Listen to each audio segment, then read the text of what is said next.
এখানে আমি 4 বার এসেছি, প্রত্যেকবারই কিন্তু চ্যালেঞ্জ ছিল। কুমিল্লা 4 আসনের নির্বাচনী সমীকরণে বড় ধরনের নাটকীয়তা, যা শুরু হয়েছিল ঋণ খেলাপির অভিযোগ দিয়ে। তার চূড়ান্ত নিষ্পত্তি হলো দেশের সর্বোচ্চ আদালত। শুরুতে রিটার্নিং কর্মকর্তা বিএনপি মনোনীত প্রার্থী মঞ্জুরুল আহসান মুন্সির মনোনয়নপত্র বৈধ ঘোষণা করেছিলেন। কিন্তু বিপত্তি ঘটে যখন এই আসনে জাতীয় নাগরিক পার্টির প্রার্থী হাসনাত আব্দুল্লাহ ইসিতে আপিল করেন।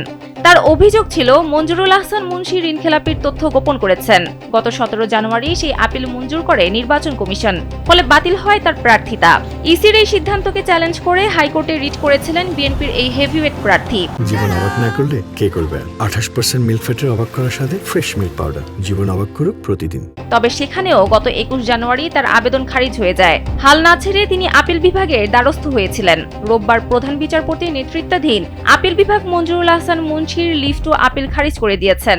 আপিল বিভাগের এই আদেশের ফলে আসন্ন ত্রয়োদশ জাতীয় সংসদ নির্বাচনের প্রতিদ্বন্দ্বিতা করার সব পথ বন্ধ হয়ে গেল মঞ্জুরুল আহসান মুন্সির।